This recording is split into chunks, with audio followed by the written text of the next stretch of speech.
combo though too, because obviously that's just He's got to stop. podcaster. He's got to stop. He's got to stop that. If you're gonna, first off, why do you have a podcast anyway? I don't understand it. I don't get it. I got nothing against Rich. I don't understand why you have a podcast, bro. Well, his argument would be that players have podcasts. You're not playing a player. Yeah. I don't know any other agents who are sitting there on the mic talking. Plus, everything you say is going to be a representation of LeBron, even if he don't feel the way. Now you got LeBron having to come out and be like, "Hey, Rich Paul has his own opinion. I don't know. I don't affiliate with that. Just because he's saying they want to get off Reaves, that doesn't mean I want to get off Reaves." That shouldn't even have to be a conversation. It's weird, bro. Why do you have a podcast, Rich? You are an agent, meaning you're supposed to be in the background running all the other stuff. You coming out at the forefront and giving your opinions on the game and like saying this stuff, it doesn't work. Are there any other sports agents that have big podcasts right now? No. In the NBA, zero. Yeah. I just don't understand it. Yeah. I don't get it. And you know why people know you, Rich. Listen, I got nothing but respect for Rich. You've worked your ass off and done a good job building your own network, your own business. You've done great. You and Maverick have done a fantastic job. It's one of the stories of all time when we talk about an athlete putting on his friends and his friends doing a great job to give it back to the guy that helped them, build a brand around them. They've done a great job. Rich Paul's a legend for that. That's your lane. And you've done that and you've earned that. He's obviously, I think he's engaged or dating Adele, one of the two. Everything's flowing for you, bro. You got everything. You're cool. You shouldn't have a podcast about basketball. Shouldn't happen. It's a conflict of interest for one. Just because your main client, the client that built this with you, plays for the Lakers. So you talking about Lakers roster and who they need to trade as an agent is wild. Yeah. It's wild. That's exactly why this situation feels different.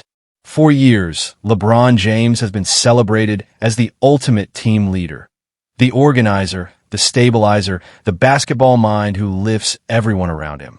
But every so often, usually during moments of change, tension begins to surface. And right now, it feels like one of those moments is unfolding again, slowly but noticeably, because Austin Reaves didn't just randomly appear in public trade discussions. His name didn't drift into the conversation by coincidence. It was introduced deliberately. And when that mention comes from Rich Paul, LeBron's longtime agent and closest professional ally, the situation instantly carries more weight. That connection changes the entire tone of the conversation.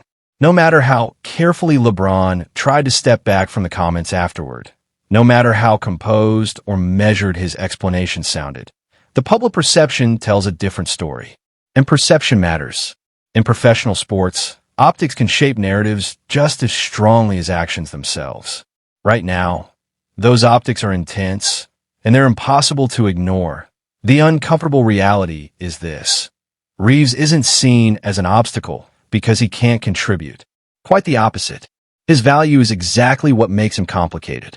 He represents something far bigger than on-court production. He represents the future. A future that doesn't necessarily revolve around LeBron. Reaves has grown into a central figure, important to the system, increasingly valuable financially, and deeply embraced by the fan base. More than that, he's become symbolically tied to what comes next for the Los Angeles Lakers. He represents continuity, stability, and the next chapter after an era that has largely been defined by one superstar presence. And history suggests that when shifts in influence begin, whether real or perceived, LeBron doesn't wait for them to fully take shape. He responds early. He positions himself ahead of the curve. That pattern has followed him throughout different stages of his career. That's why the messaging around Reaves feels intentional rather than accidental. When an agent who has guided LeBron's career for 2 decades publicly suggests moving one of the team's most productive and popular players, the signal isn't subtle. It's strategic. It reflects positioning, not improvisation. And the idea that such a statement emerged without LeBron anticipating it feels difficult for many observers to accept. Throughout his career, influence has often worked quietly, through trusted voices, close allies, and carefully placed commentary rather than direct declarations. It's a method built on proximity and credibility rather than confrontation. Reaves' real issue isn't performance. It isn't effort. It's timing. He's approaching a significant contract moment. He's built strong chemistry with Luka Doncic. He's beloved by fans. And perhaps most importantly, He represents organizational continuity beyond the current superstar era, something the franchise has rarely been able to fully establish in recent years. I was just lifting weights, and I finally said, you know what? I just can't let this slide. I gotta say this. Don't let LeBron James get away with this one. Not this one. This was classic snaky, fakey Lacan James. And this all started when his longtime agent and business partner, Rich Paul, on his new podcast, suddenly said the Lakers should trade Austin Reaves for Jaren Jackson Jr. What? Obviously, LeBron knew he was going to get asked about it, and when he was asked about it, he said, don't look at me. Rich is his own man. He speaks only for himself. His opinions are his, mine are mine. That is yet another passive-aggressive lie from LeBron. That's where the real tension begins to surface. LeBron James has rarely operated comfortably in situations where the future is being shaped without him at the center. Even now, with Luka Doncic clearly positioned as the next face of the franchise, the discussion feels bigger than simple on-court fit. It's about influence. It's about direction. And when influence appears to shift, adjustments tend to follow, quietly, carefully, and often in ways that leave room for interpretation. That's the part many observers hesitate to say directly. At this stage of his career, leverage still matters. Control still matters. And shaping the roster around immediate competitiveness can sometimes feel more urgent than building comfort for a distant future.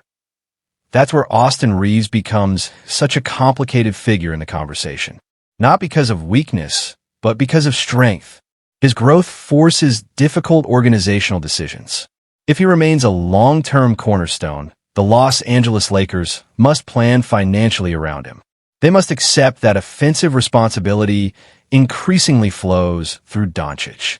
And they must move steadily toward a structure where LeBron is no longer the central gravitational force of the franchise. That kind of transition isn't just strategic, it's symbolic.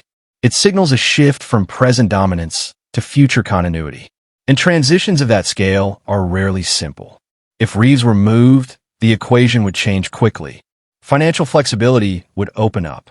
The roster could be reshaped to emphasize immediate competitive balance, defensive presence, interior strength, complementary star power, and players whose roles naturally support rather than overlap with LeBron's. Look at the type of player often mentioned in these discussions: Jaren Jackson Jr., a defensive anchor, a rim protector, a low-usage star who doesn't require constant touches, someone who strengthens the defense, covers mistakes, and allows a veteran leader to conserve energy for decisive moments. That profile isn't random, it's strategic. It reflects a roster construction philosophy built around maximizing efficiency, balance, and immediate impact. And for longtime observers, the pattern can feel familiar.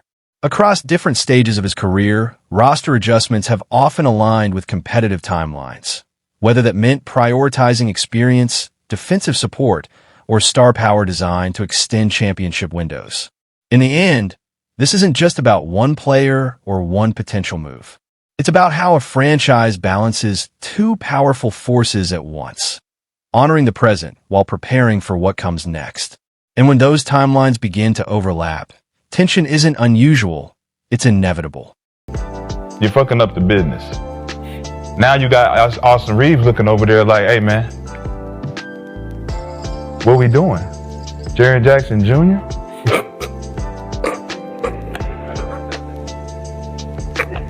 What we doing? Jaren Jackson Jr. for real? You sat up there with Max Kellerman and he said, yeah, I would do that too. Jaren Jackson Jr., yeah. What? Cocaine is a hell of a drug, man. It's a hell of a drug. Different out here. This is what happens when you give a motherfucker power, he don't know what to do with it. Saying random shit. Everybody got a power. The names may change over time, but the pattern rarely does.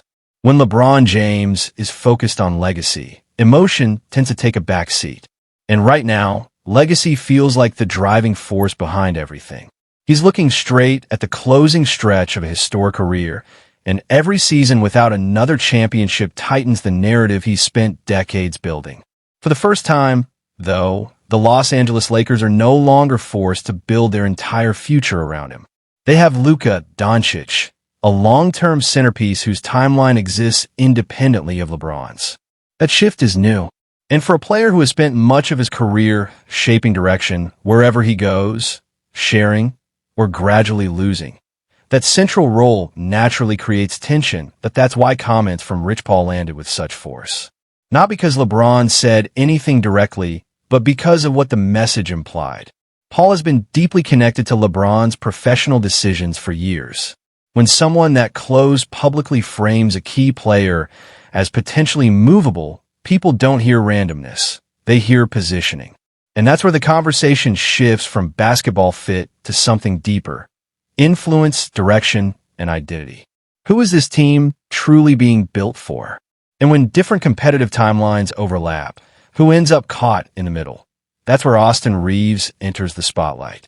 By nearly every measure, he's done exactly what teams hope for, outperforming expectations, embracing responsibility, delivering in big moments, and becoming a stabilizing presence.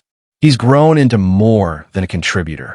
He's become part of the franchise's long-term identity. And that's precisely what makes the situation complicated. As his importance rises, so do the decisions attached to him: financial commitments, roster structure, and long-term planning. Keeping him means investing in continuity and the future. Moving him creates flexibility and immediate reshaping potential. That's why public trade discussion carries weight. Teams rarely allow speculation to surface around players they view as completely untouchable. Conversations appear when organizations are testing reactions, measuring leverage, or exploring possibilities. And the response to this moment was immediate. Fans reacting emotionally, analysts dissecting every angle, and people across the league try to understand what it all signaled. At its core, the situation reflects urgency. Late career windows are short. Competitive opportunities feel more precious. And roster construction becomes less about long-term comfort and more about maximizing what remains right now. That's why players with specific skill sets, like Jaren Jackson Jr., known for defensive impact and structural balance, often enter these conversations. They represent immediate reinforcement, not long-term transition. And that leads to the difficult reality many fans are now facing. This moment isn't just about one potential move or one rumor. It's about a franchise balancing two powerful forces at once: present ambition and future stability. Reaves didn't create that tension. He simply represents where those timelines intersect. And when competing visions for now and next meet head-on, something usually gives.